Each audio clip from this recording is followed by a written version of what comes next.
si l'âme de quelqu'un est blessée ou a des remords, vous voyez cette personne peut être aigrie tout le temps, ou bien cette personne-là toujours dans du peur, ou lorsque vous allez même toucher sa chose, vous allez voir comment cette personne va s'agripper, parce que dans le ressenti, je vous dis, je ne parle pas de ceux qui sont dehors, je parle de ceux qui sont en Christ. Vous verrez des chrétiens qui auront du mal à lâcher ou à donner ou à... Parce qu'ils vont... Autrefois, on en prenait tout. On se comprend. Autrefois, on prenait tout ce qu'ils avaient. Ils arrivent dans le Seigneur. Et ils croient aussi que même ça, on va peut-être prendre. Et pourtant, on leur donne seulement dans le Seigneur. Cela, il a rejeté, ce sont les choses éphémères. Je ne sais pas si vous me comprenez.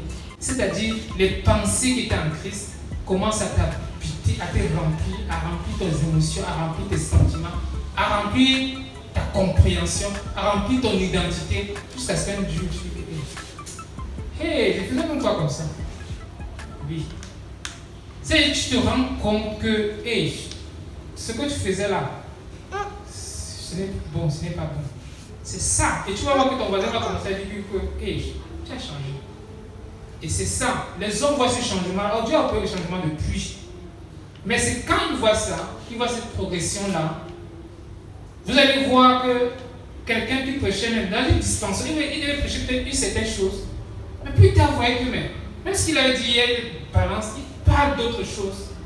Parce qu'il aura, son âme aura compris, il aura expérimenté cette transformation-là.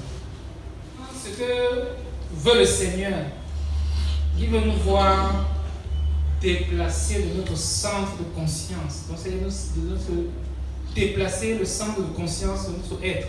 C'est-à-dire de l'âme à l'esprit. C'est ça la volonté de Dieu. Parce que nous, cette démonstration que je fais, c'était pour montrer que l'âme conduit. Il conduit encore les esprits, les hommes qui sont chrétiens. Mais il veut davantage, il veut que ce soit notre esprit maintenant qui soit le centre.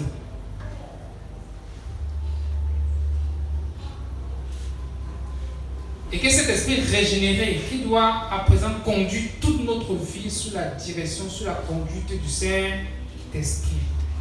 Quand on parle dans Galates, on nous parle de marcher par l'esprit.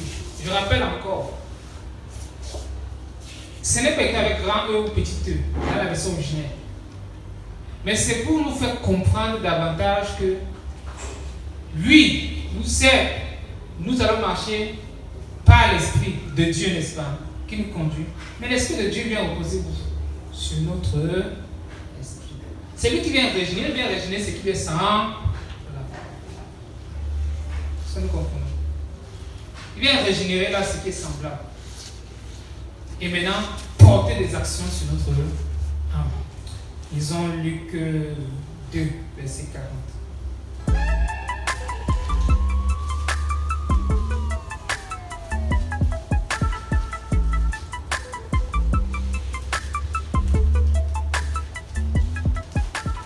Luc 2, verset 40.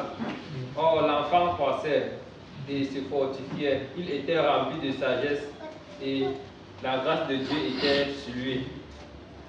Amen. Quelqu'un a la version King James?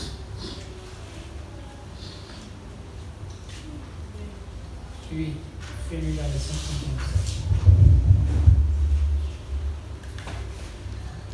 And the child grew and became strong in spirit, filled with wisdom, and the grace of God was upon him. Amen. C'est cette version. Fortifié en esprit. Jésus se fortifiait en esprit. Bien aimé, si tu comprends cela. J'ai parlé tout à l'heure de l'esprit qui est régénéré, n'est-ce pas? Qui est rendu parfait, qui est parfait, n'est-ce pas? Mais Jésus, il est né du Saint-Esprit, n'est-ce pas? Mais on dit que quoi? Il s'est fortifié en esprit. C'est-à-dire que l'esprit également peut se fortifier. On se comprend.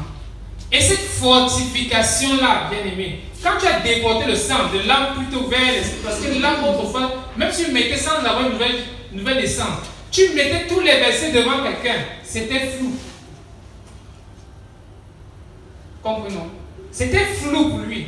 C'est qu'aujourd'hui, il va t'amener comme s'il te suit. Demain, il va faire sa part. après il va chanceler à gauche et après il va à droite. Mais maintenant, comme le centre est déporté de l'âme et l'esprit, tu te fortifies seulement. Et c'est là maintenant, tu décolles seulement. Tu fais que augmenter la carte, tu fais que pousser. Et, et ça va jusqu'à l'infini, bien aimé. Jésus se fortifiait en esprit. Et nous allons voir quelques exemples également pour terminer dans le cours. On va voir un peu Paul qui fortifiait, par sa prédication, fortifiait l'esprit des disciples. Ils ont Acte 14, verset 22.